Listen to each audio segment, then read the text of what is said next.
नमस्कार। चलिए बात करते हैं आज प्यूरिफिकेशन वाला पूरा पार्ट की। सबसे पहले बात करते हैं क्रोमेटोग्राफी की। तो क्रोमेटोग्राफी की प्यूरिफिकेशन के अंदर हम क्या करते हैं, इंक टाइप का जो होता है ना, इंक के अंदर मान लो दो कंपोनेंट है, उनको अगर सेपरेट करना हो तो हम ये मेथड यूज़ करते हैं। तो उसके अंदर क्या होता है कि दो टाइप के होते हैं, एक होता है एड्जॉर्प्शन, एक होता है पार्टीशनिंग। एड्जॉर्प्शन के अंदर किसी भी एक चीज़ पे उसको एड्जॉर्ब कराया जाता है मिक्सचर को। फिर इस पर एक मतलब एक चीज़ होती है आपका स्टेशनरी फेज, जिस पे आप मिक्सचर को रखते हैं, जिसको आपको सेपरेट करना है। और फिर आप एक मूवेबल फेज, एक मोबाइल या एक सॉल्वेंट को आप मूव करवाते हैं, एलिमेंट बोलते हैं उसको, आप मूव करवाते हैं जिससे अलग अलग कंपोनेंट में वो अलग हो जाता है।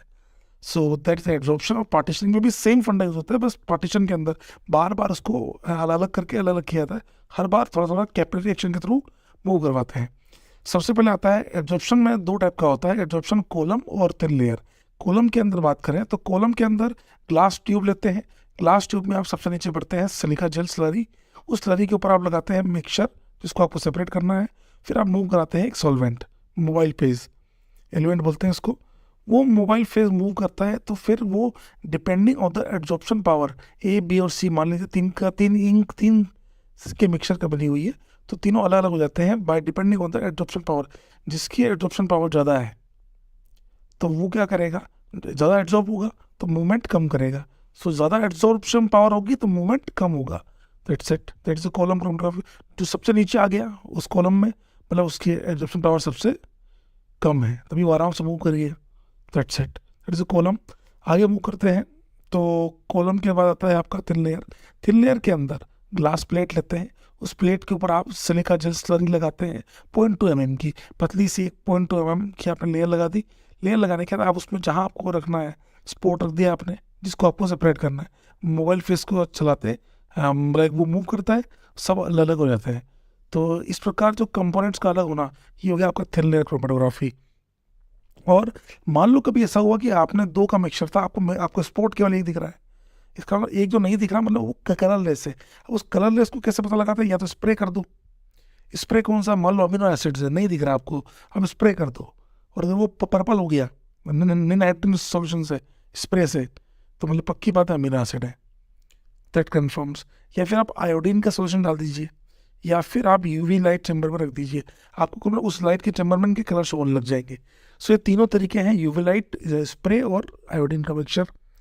आगे चलते हैं, फिर आता है अगर हम बात करें इसके अंदर न्यूमेरिकल पार्ट, तो एक आता है R F part, are F value, तो रिटार्डेशन फैक्टर।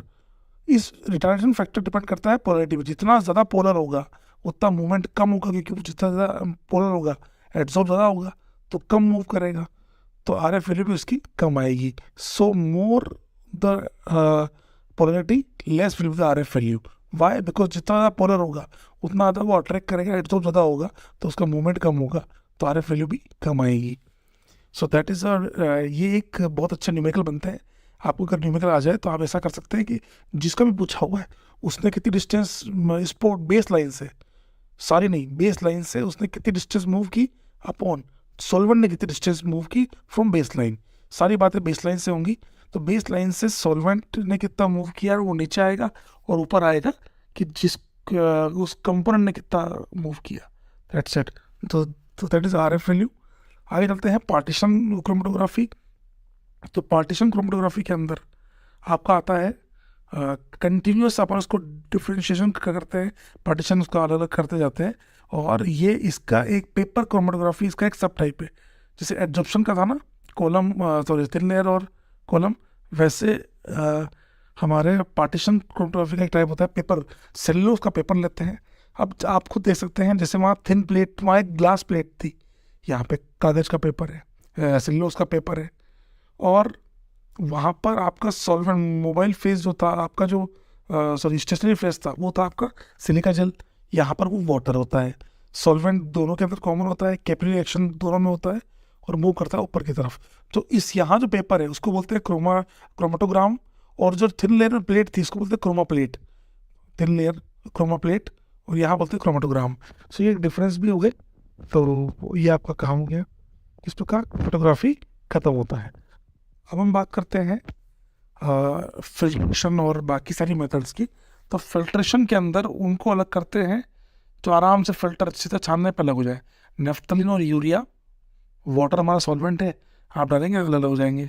बेंजोइक एसिड और एंथ्रासीन ये भी अलग हो जाएंगे। सो आप कर सकते हैं फिल्ट्रेशन से इसको अलग।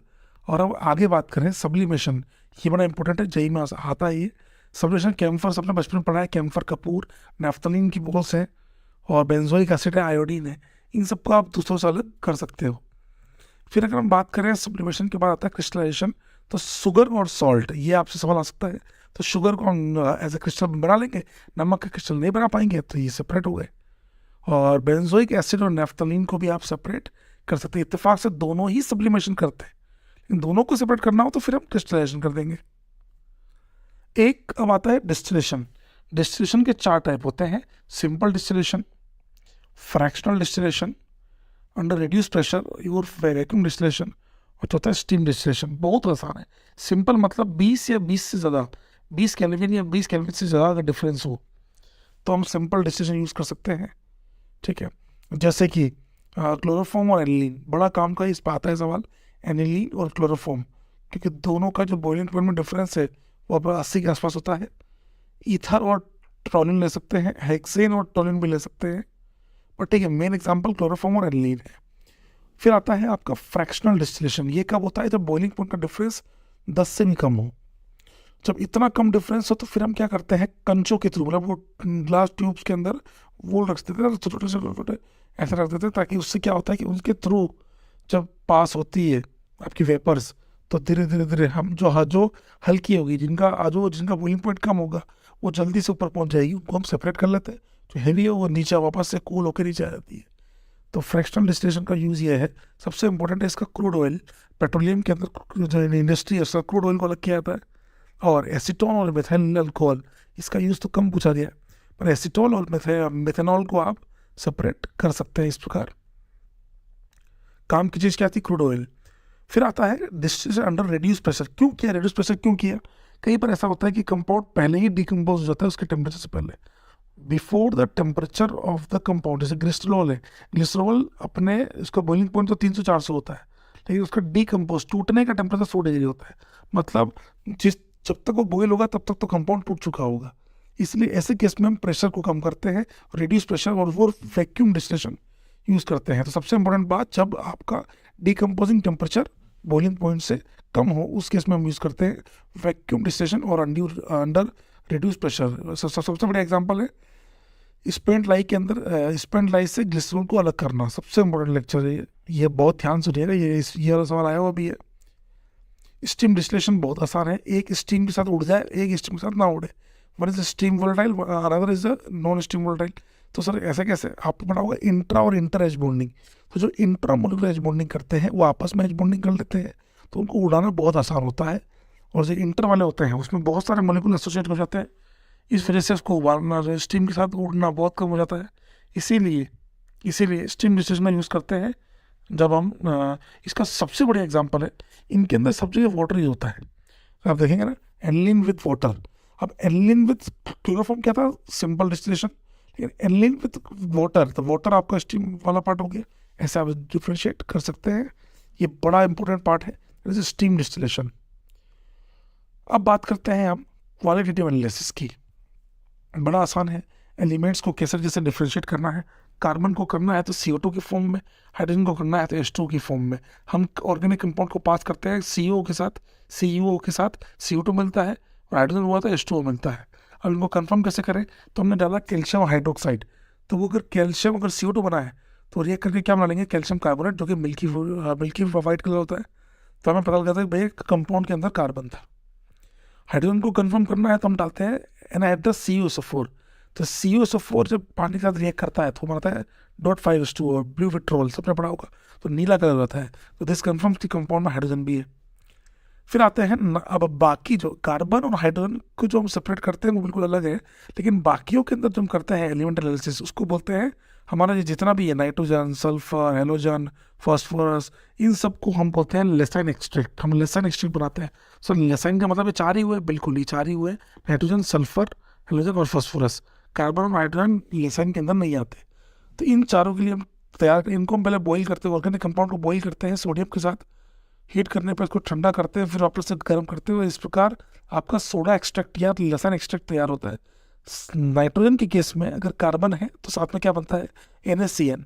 इसीलिए अगर नाइट्रोजन का टेस्ट कंफर्म करना है तो कार्बन एंड नाइट्रोजन मस्ट है, बिकॉज CN कब बनेगा, जब कार्बन और नाइट्रोजन। हाइड्रोजन ये टेस्ट नहीं देगा।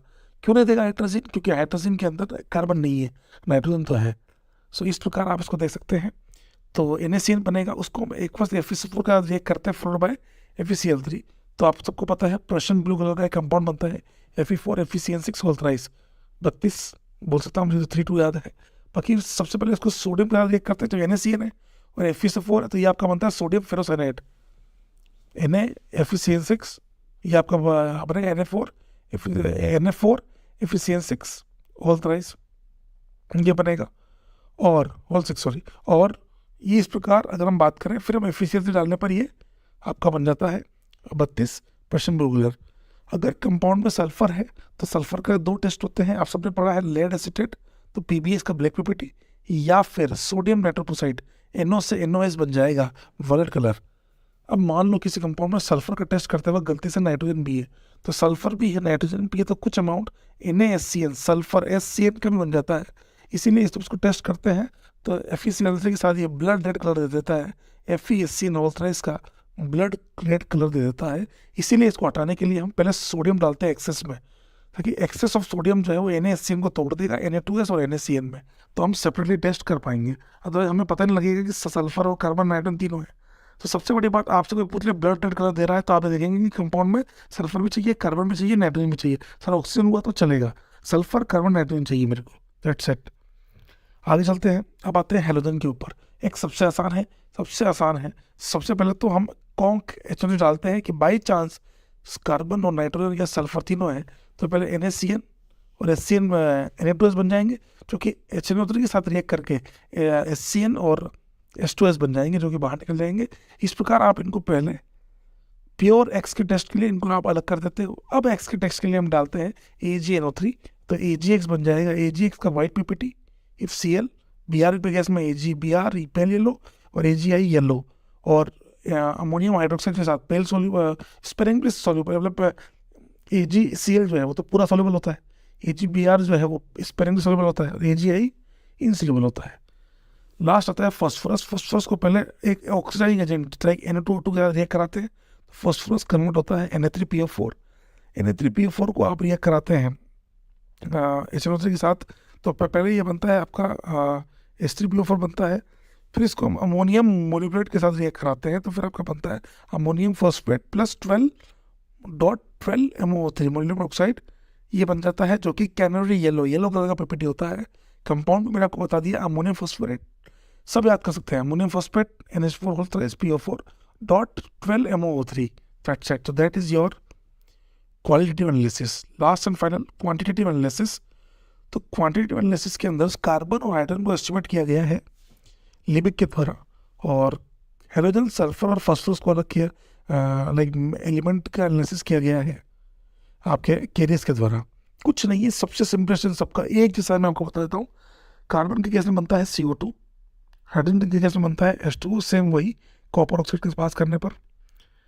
X के केस में बनता है AgX, सल्फर के केस में बनता है बेरियम सल्फेट, और फॉस्फोरस के केस में आपने पढ़ा है अमोनियम मोलिब्डेट और अमोनियम फॉस्फेट डॉट 12 MOO3, और Mg2P2O7 के साथ भी इसको एस्टिमेट करता है, आपको दिया होगा किस साथ कर रहे हैं। अब सिंपल सी बात है, CO2 में ऐसे लिखिए कि 44 ग्राम CO2 के अंदर 12 ग्राम कार्बन है, तो 1 ग्राम में कितना होगा 12/44, तो 1 ग्राम में कितना होगा 12/44 इंटू X। ये आपके पास कार्बन का मास आ गया अपॉन टोटल मास जो दिया होगा ऑर्गेनिक कंपाउंड का into 100, that is your answer.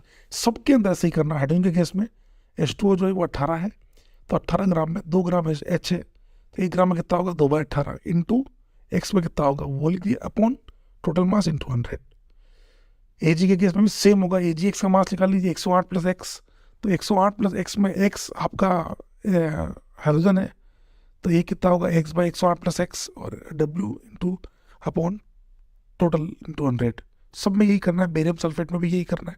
Total mass निकाल लो, उसमें से सल्फर 32 है, तो इसमें तो 32, एक में कितना होगा, इस प्रकार आप निकाल सकते हो सारे। बहुत आसान है। बच्चा फंसता कहाँ है, नाइट्रोजन के केस में। नाइट्रोजन के केस में 2 केस पॉसिबल है, 2 लोगों ने काम किया, ड्यूमा और जेल्डाल। बहुत ध्यान से सुनिएगा, ड्यूमा ने N2 के तौर पे इसको एस्टिमेट किया और जिल्दाल ने अमोनिया के फॉर्म में एस्टिमेट किया।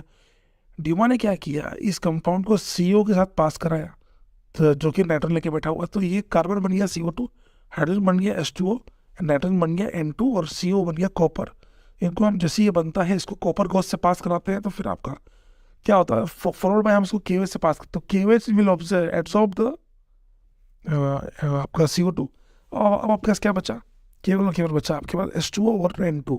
अब यहाँ पे आपको दो टाइप के न्यूमेरिकल बन सकते हैं कि अब आपको हो सकता है कि डायरेक्टली STP के ऊपर आपको वॉल्यूम दिया हो, उस केस में आप वॉल्यूम पता है आपको, तो moles equals to volume upon 22.4, mole आ गए, mole equal to mass upon molar mass. Molar mass N2 का कितना है 28 इंटू 28 कर दीजिए, तो 28 इंटू वॉल्यूम अपॉन 22.4, ये आपका आ गया mass of N2 upon total mass into 100 set. मान लो किसी और टेम्परेचर पे दिया हो, तो आप कुछ नहीं करें, मोल्स दोनों पे बराबर कर लें, P1 V1 upon T1 equal to P2 V2 upon T2। तो P1 V1 T1 हो गया आपका जिस टेम्परेचर में आपको दिया है, equal to P2 V2 upon T2 हो गया STP पे। तो STP पे T की वैल्यू हो गई आपकी 273, प्रेशर की वैल्यू हो गई 180 mm या 760 mm ऑफ Hg। ये क्यों ले रहे हो सर, आपको डाटा कहीं पर इसमें दिया होता है इसलिए। ये V आपको अननोन है STP का, ये निकालना है आपको, और उधर आपको जिस टेम्परेचर पे दिया होगा सब पे डाटा दिया होगा। बस ध्यान रखने वाली बात, प्रेशर को टोटल प्रेशर में N2 भी है और पानी भी है, इसलिए N2 और पानी में से आपको जो प्रेशर आया है टोटल, वो N2 और वाटर दोनों का आया है, तो आप उसमें से वाटर का माइनस कर दीजिए टोटल में से, तो फिर आपका N2 का आ जाएगा। तो वाटर का माइनस करना मत भूलिएगा, प्रेशर आ गया इंटू वॉल्यूम दिया होगा अपॉन टेम्परेचर आपको दिया होगा, इस टेम्परेचर पे अपन ने किया है, इससे वॉल्यूम आ गया V एट STP। अब same formula V upon 22.4 equal to moles, same से मास निकाल लो, तो mass upon molar mass, total mass of organic compound into 100 डेट सेट। Last and final Kjeldahl. Kjeldahl का एस्टिमेशन होता है अमोनिया के द्वारा। यहाँ पर आपको अब इसमें ध्यान क्या रखना है, अमोनिया को न्यूट्रलाइज कराएंगे H2SO4 से, तो दो अमोनिया का रिएक्शन होगा एक H2SO4 के साथ, तो आपका बनिया गया, इससे आपको क्या बन गया, अमोनियम सल्फेट बन गया।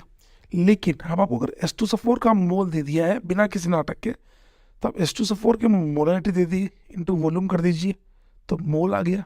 इसके एक मोल के लिए 2 मोल अमोनिया चाहिए, तो जितने मोल आए इंटू 2x कर दो, ये आपके मोल्स आ गए इंटू उसका मोलर मास।